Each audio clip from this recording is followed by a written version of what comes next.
All praises to Yahweh Ba'Shem Yahweh Shai, Ba'Shem Rakak Double honors to the apostles and the elders of Great Millstone, and Shalom to the elect to the nation of Israel. I haven't really got a lesson topic for this video. I'm just going to talk about a few things in general, man, but it's overall going to be on how this society is destroyed, and it's going to gradually keep getting worse and worse because Yahweh is bringing an end to this place. This is Isaiah chapter 24 and verse 4. The earth mourneth and fadeth away. The world languisheth and fadeth away. The haughty people of the earth do languish. And just recently, when this petrol crisis came to where people couldn't get petrol as freely as they once could, you could see that the pride of people was starting to slowly reduce, and that people's fears were starting to come upon them because they was going out and bulk buying petrol, right? But now that's kind of gone away, but there's still an increase in petrol prices. You're starting to see that people are all of a sudden forgetting that had happened. And just like how now the lockdown is starting to be reduced and they're starting to come out of lockdown, you're also starting to see that people are slowly starting to act as though these things didn't happen, and they're slowly starting to act like as though there wasn't once a time where every single business pretty much was closed down apart from places where you can go to buy groceries. Pretty much everything else was closed down at one point. All the gyms were closed, the cinemas were closed, the nightclubs were closed. Like pretty much every single company was closed down at one point. But now people are starting to act as though that didn't happen. Verse 5. The earth also is defiled and the inhabitants thereof, because they have transgressed the laws, changed the ordinance, broken the everlasting covenant. So the reason why this stuff's happening is because people went against Yahweh, went against Yahweh's ways, and they ain't living according to what Yahweh says people are supposed to live like. And the only people that have that way in their mind of wanting to live in the way that Yahweh says that he's supposed to live like is the Israelites. There's not no other people on the earth. There's not no other people on the earth outside of Hebrew Israelites that are saying that the day is going to come where they're going to keep Yahweh's laws in perfection. Even other people that try and use the Bible don't say these things. You've got the Jehovah's wickedness, all right? You've got all these different Christianity, different types of branches of Christianity that claim as though they're using the Bible and claim as though they believe in the Bible. But the thing is, none of them say that they're going to live according to Yahweh's laws. They say that Yahweh's laws are done away with, which is not true. Because if it was true, then explain this.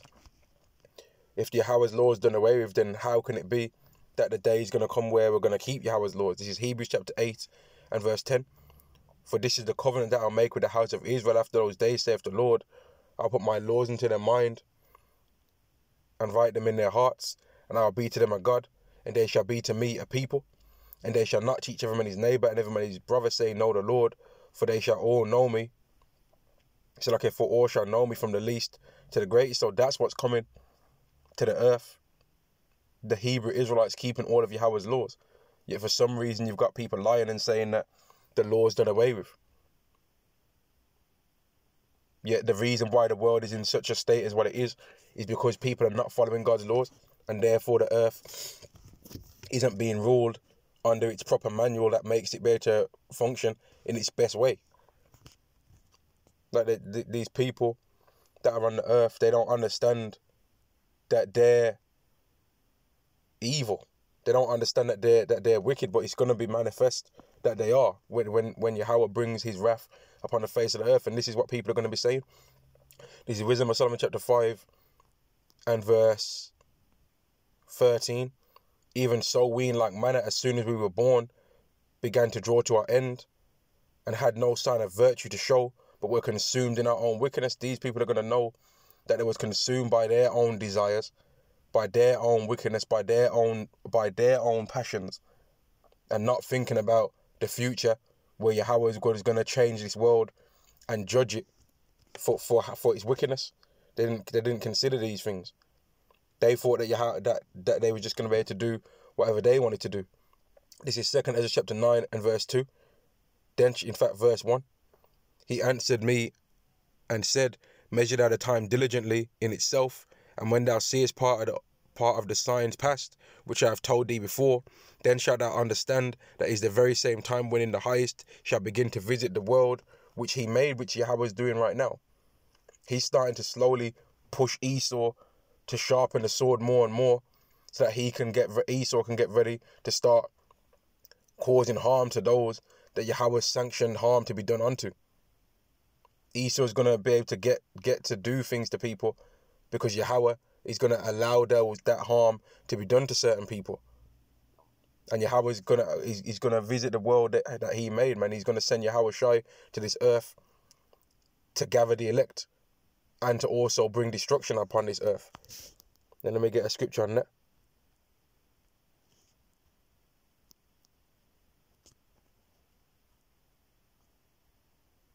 This is Luke chapter 12 and verse 49. I am come to send fire on the earth, and what will lie if it be already kindled? Because when Yahweh Shai comes to this earth, it's not like it's just going to be sunny days. Yahweh's going to enter this earth's atmosphere during a time where there's already chaos. It's already going to be popping off in this place before Yahweh Shai enters, and that can be read about in Ezra's the 13th chapter, where it talks about how people are going battling between each other, and then Yahweh Shai shows up, and this is me paraphrasing, and then Yahweh Shai shows up and they all forget the battle that they had one towards another, and they start to fight against Yahweh Shai. That's what's going to happen. And these people are going to realize then, man, that the things that they thought was valuable were really nothing. Like people right now, what they worry about is not really worthwhile to worry about, man. It's small things. This is 1 John chapter 2 and verse 15. Love not the world, neither the things that are in the world. If any man love the world, the love of the Father is not in him. For all that is in the world, the lust of the flesh, the lust of the eyes, and the pride of life, is not of the Father, but is of the world. And this world teaches you to be a simp, man. It teaches you, to just do whatever, a happy wife, a happy life. But the Bible specifically teaches against simping.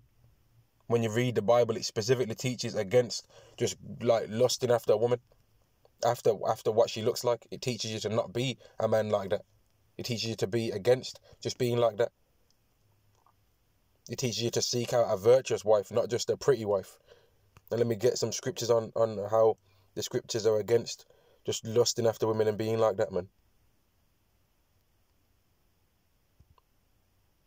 Blessed is the man that hath a virtuous wife. So like Ecclesiastes chapter 26 and verse 1. Blessed is the man that have a virtuous wife, for the days of for the number of his days shall be double. So if you seek out a virtuous wife, your days will double. But if you're just seeking out any of these women, random women out here, that's not going to be the way that it's going to happen. This is Ecclesiastes chapter 25 and verse 13. Give me any plague but the plague of the heart, and any wickedness but the wickedness of a woman, which is letting you know that women are wicked. Women are the highest level of wickedness. But this world will teach you happy wife, happy life, right? And will teach you to just do whatever a woman wants you to do. That's what this world will tell you to do. This world will tell you that it's okay for you to work yourself to the bone, 60 hours a week, right? Get yourself loads of money and abundance, and then after you've made yourself the best possible man for a woman to choose, for a woman to want to be with, you're supposed to get with a woman that's got kids by like 2 or 3 different other guys, and then you're supposed to not only look after that woman, but you're supposed to also look after her kids, and don't have the ability to tell her kids not to do this, not to do that, even though it will be your house that not only this woman's in, but this kid's in, and you're paying every single bill that's up in that house. But they'll expect you to be okay with that, or they'll say that it's okay for you to go and work and make yourself rich, and then when the woman's just not feeling you anymore because she's been like flirting with your neighbor that lives down the road because maybe he's 2 inches taller than you, right? Or he's a bit more in her eyes attractive. Now she wants to divorce, and then now you got to take half your money. She's going to take half your money and bounce. And you're supposed to just be happy with that.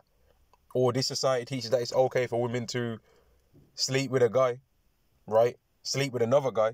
Then she knows that the guy that she wants to be with don't want her. So she's going to tell the guy that wants to be with her that this child's his.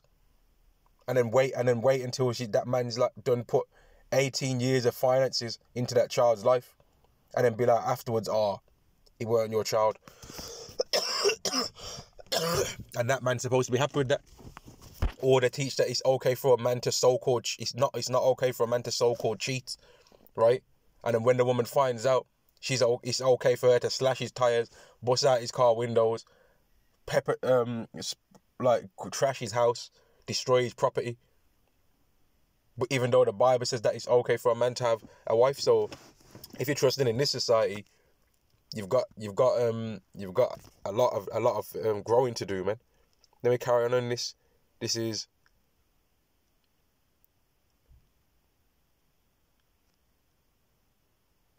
here we go. This is Ecclesiastes chapter 25 and verse 17. The wickedness of a woman changeth her face, and darkeneth her countenance like sackcloth. So when you're looking at a woman, you can just scan her face, man, and you'll be like, you know what? This woman's a demon, man. And all that prettiness that she has, right? It's gonna change her face to where you're gonna be looking at her and you're like, you know what? This woman ain't right, man. And you're gonna be analysing her and scanning her in a completely different way to what you thought you was. Verse 18, her husband shall sit among his neighbours, and when he hear it, he shall sigh bitterly. So be like, oh man, what the fuck's this? What's this bitch's problem this time? You know what I mean? Salakia for the swearing, but that's what it'll be like. Verse 19, all wickedness is but little to the man. Ecclesiastes chapter 25 and verse 19, all wickedness is but little to the wickedness of a woman. Let the portion of a sinner fall upon her. So no matter how much wickedness you can point out in the world, right? A woman's wickedness is even greater than that. A woman's wickedness is even greater than any wickedness that you can point out. That's what the Bible says. Here we go. Here's another scripture, verse 21. Stumble not at the beauty of a woman, and desire her not for pleasure. Whereas this world will teach you that it's okay to just be going around sleeping with as many attractive women as you can get with. But at the end of that, you're gonna be in a snare, man, because in this world, women make false accusations on men, right? In this world, you might get a woman pregnant that you just wanted to have some fun with and you wanted to try and use her for pleasure, and now you've got a child by a woman that hates you and you hate her, and you're having to pay, if you're a man that's got a lot of money and finances, you're having to pay a large portion of funds towards a child that's gonna be manipulated to hate you because the woman hates you, and you're not really gonna get to see the child, even though you're gonna have to pay for the child. You might not even be allowed to see it if she decides that she don't want you to see it, man, in this world. And that's why we're not supposed to be about that. We're not supposed to be about that, man. And let me like go to some more scriptures, man, because there's way more things as well that you can speak about when you're rebuking the wickedness of this world. This is Revelation chapter 12 and verse 12. Therefore rejoice ye heavens, and ye that dwell in them. Woe to the inhabitants of the earth and of the sea, for the devil is come down unto you having great wrath, because he knoweth that he have but a short time. And that's what we're getting ready to see. There's a reason why all this mask stuff is going on, why all this syringe stuff is going on, why all this petrol shortages stuff is going on, why all these food shortages is going on, why these jobs have been taken away and getting replaced, why they're talking about the army being used to fill the gaps of where there's lack of employees. There's a reason for that, because these Edomites that rule the world, right, the elites who are Edomites, right, these so-called white people who are the Edomites that the Bible speaks of, they're getting scared that the Israelites are waking up. So they're like, you know what, we're going to have to lock this place down, and we ain't got no choice but to lock this place down, because we know that the Israelites are the people that are going to take us down. We ain't worried about none of these other nations. It's the Israelites that are destined and that have been prophesied to take us down, not no one else. So all these Chinese or whatever, and they're thinking that they're going to rule next. No. The Israelites are next. This is 2nd Ezra chapter 6 and verse 9. For Esau is the end of the world, and Jacob is the beginning of it that followeth, not Moab, not Ammon, not Ishmael, not Ham. It's Jacob who is the Israelites. Jacob's name was changed to Israel. When you hear Jacob in the scriptures, it's also referring to Israel. It's referring to the Israelites. They're next. Not Esau. Not Salakia, not Moab. It's the Israelites that are next. But people don't want to believe that because the Israelites are in a low state. But Yahweh, he's going to do that for them. Yahweh is going to do that for the Israelites, man. And that makes it a more beautiful story that a people that was so low was able to come out on top. This is Wisdom of Solomon chapter 12 and verse 17. For when men will not believe that thou art full of power, thou showest thy strength, and among them that know it, thou makest their boldness manifest. For when men will not believe that thou art full of power, thou showest thy strength, and among them that know it, thou makest their boldness manifest, which is going to be known why the people that was low in this world was so confident. Why was a people that was so low, that are foolish in this world, why was they confident to talk about this world? Let me go to that. This is 1 Corinthians chapter 1 and verse 27. But God hath chose the foolish things of the world to confound the wise. So how can what people are going to be questioning in their mind is, how can something that we view as foolish,